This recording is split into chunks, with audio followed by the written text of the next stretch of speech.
Sa mundo ng showbiz at media, madalas magtagpo ang mga landas ng Pinoy celebrities at news anchor dahil sa kanilang trabaho sa telebisyon at public events. Dahil dito, hindi na rin nakapagtataka na may mga pagkakataong nauugnay ang kanilang pangalan sa isa't isa at nagiging paksa ng interes ng publiko, kung saan ang ilan ay nauuwi sa totoong relasyon habang ang iba naman ay nananatiling chismis. The Philippine Showbiz List presents Pinoy celebrities na nalink at nagkaroon ng relasyon sa mga news anchor. Edu Manzano. Nagsimula ang relasyon ni Edu Manzano at Pinky Webb nang pareho silang aktibo sa telebisyon at lalo itong napansin nang magsama sila bilang co-hosts sa Umagang Kay Ganda. Tumagal ng halos 5 taon ang kanilang relasyon at nanatiling low-key kahit high-profile ang kanilang status.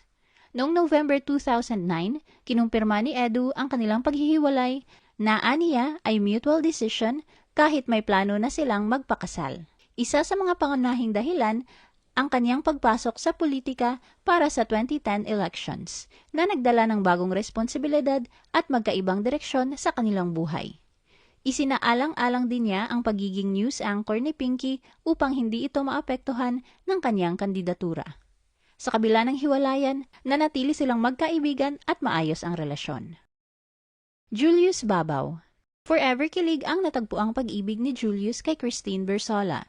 Nagsimula ang kanilang kwento bilang magkatrabaho sa ABS-CBN Newsroom noong 1993.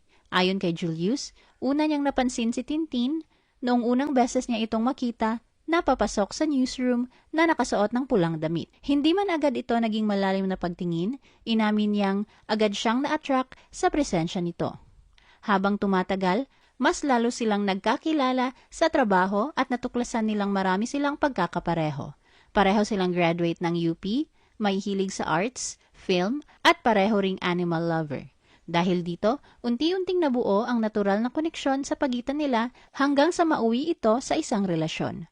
Noong 2003, matapos ang 7 years bilang magkasintahan, handa na silang magpakasal. Gayunpaman, inamin ni Julius na sa panahong yon, hindi pa niya agad nagagawa ang formal na proposal. Ayon sa kanya, matagal na nilang pareho na naiisip na magpakasal, ngunit nais niyang maging espesyal at maayos ang paraan ng pag-propose, kaya hindi niya ito minadali. Isa sa mga naging mahalagang dahilan kung bakit naantala ang kanilang kasal ay ang pagsisikap ni Julius na makapagtayo ng sariling bahay para sa kanilang magiging pamilya. Ayon sa kanya, ayaw niyang magpakasal nang walang maayos na tirahan para sa kanila. Nakita ni Tintin ang seryosong intensyon ni Julius sa kanilang pagsasama at noong December 8, 2003, opisyal na nagpakasal ang dalawa. Nagkaroon sila ng 2 anak na sina Anya at Neo at nanatiling aktibo sa kani-kanilang larangan sa media. Vic Soto. Nagkaroon si Vic ng serious and long-term relationship kay Pia Guanyo na tumagal ng humigit kumulang 5 taon. Ang kanilang ugnayan ay nagsimula sa loob ng kanilang trabaho bilang co-hosts sa noontime show na Eat Bulaga, kung saan unti-unting nagbago ang kanilang professional na samahan at nauwi sa isang romantic relationship. Sa panahong yun, naging isa sila sa mga pinakakilalang celebrity couples sa telebisyon. Hindi rin nakaligtas ang kanilang relasyon sa mga espekulasyon. Paulit-ulit silang nababalot ng mga chismis tungkol sa umano'y third party o iba pang babaeng nauugnay kay Vic. Gayunpaman, hindi tinanggap ni Pia ang ganitong mga paratang at iginiit na ayaw niyang madamay ang ibang tao sa kanilang personal na issue.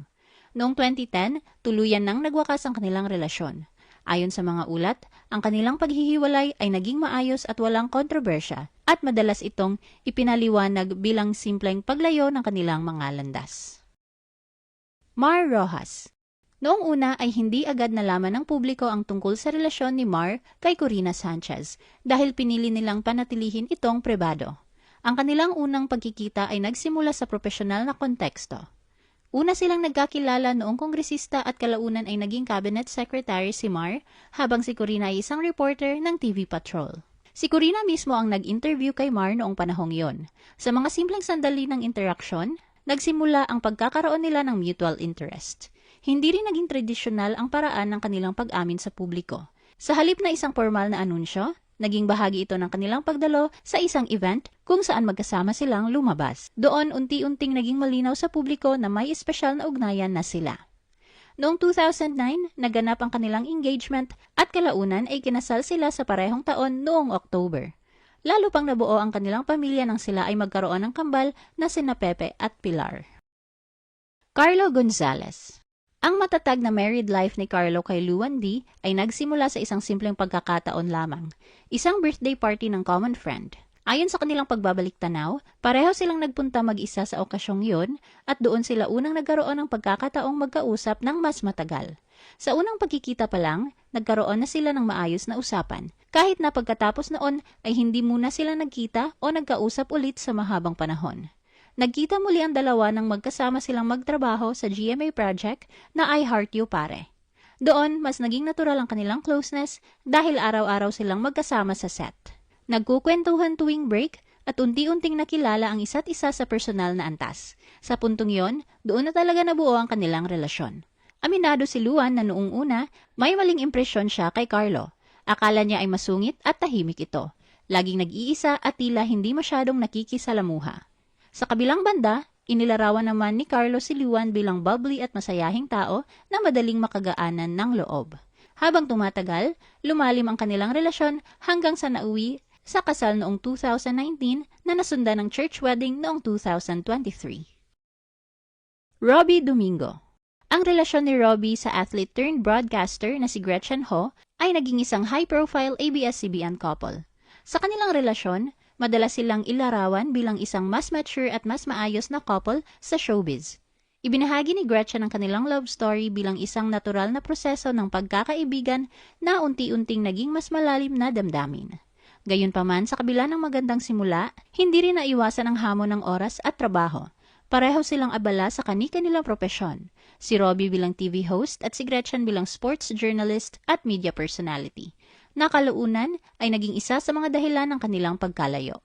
Noong 2017, opisyal nilang inihayag ang kanilang paghihiwalay sa pamamagitan ng isang joint statement sa Tonight with Boy Abunda. Sa kabila ng hiwalayan, nanatiling maayos at respetado ang kanilang relasyon sa isa't isa. Willie Revillame. Naging sentro din ng ganitong klase ng issue noong 2025 si Willie nang malink siya kay Gretchen Ho dahil sa mga kumakalat na chismis online. Nagsimula ang usapin sa social media kung saan may mga lumabas na edited at pinalabas na mga larawan at clickbait na posts na nagmumukhang may romantikong relasyon umano ang dalawa. Kabilang pa ang peking balita tungkol sa proposal o kasalan. Ang isyung ito ay lalo pang pinalakas ng ilang pagkakataon na magkasama silang napanood sa telebisyon sa mga segment na may light at casual na usapan. Nakalaunan ay binigyan ng ibang kahulugan ng ilang netizens. Agad na nagsalita si Gretchen at nilinaw na hindi siya romantikong nauugnay kay Willie. Ipinaliwanag niya na una niya itong binaliwala. Ngunit nang umabot na sa puntong pati ang kanyang pamilya ay nababahala at nagtatanong, napilitan na siyang magsalita. Iginiit niya na ang kumakalat na post ay pawang gawa-gawa lamang at mapanlin lang. Nagpahayag din si Gretchen ng pag-alala sa patuloy na pagkalat ng mga edited at sensationalized na impormasyon sa internet na maaaring magdulot ng maling paniniwala sa publiko. Atom Araulio. Sa loob ng ilang taon, naging palaisipan sa marami ang tunay na estado ng relasyon ni Atom kay Zen Hernandez, lalo na't madalas silang nakikitang magkasama sa mga pampublikong okasyon at may mga larawan ding lumalabas sa social media na lalong nagpapalakas ng espekulasyon. Gayunpaman, nanatiling tahimik ang dalawa sa gitna ng mga haka-haka. Pinipiling panatilihing pribado ang kanilang personal na buhay sa kabila ng kanilang pagiging public figures. Noong November 2025, sa isang panayam sa Fast Talk with Boy Abunda, tuluyang kinumpirma ni Atom na siya ay nasa isang long-term at committed na relasyon kay Zen. Inilarawan niya ang kanilang pagsasama bilang matatag at maayos na nakasentro sa respeto at suporta sa isa't isa bilang kapwa profesional sa media. Inamin din ni Atom na handa na siya sa mas seryosong yugto ng kanilang relasyon, kabilang na ang posibilidad ng pagbuo ng pamilya, bagamat wala silang itinakdang timeline. Daniel Fernando. Kamakailan, sinagot ni Daniel ang pag-uugnay sa kanya sa isang radio news anchor. Umingay ang issue dahil sa mga kumakalat na chismis online tungkol sa umunoy secret relationship niya rito at binigyan pa raw niya ito ng mamahaling regalo tulad ng sasakyan at diamond ring.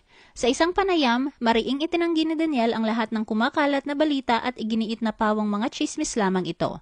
Ipinaliwanag niya na bilang isang public official, normal na makakilala siya ng maraming tao, kabilang ang mga media practitioner. Ngunit hindi ito nangangahulugan ng anumang romantikong ugnayan.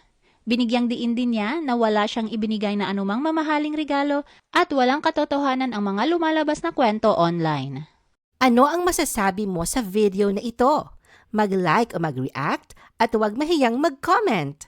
For our YouTube viewers, huwag kalimutan mag-subscribe at i-hit ang notification button. At para sa aming Facebook viewers, mag-like at follow sa aming Facebook page para updated ka sa mga showbiz chika. Thanks for watching!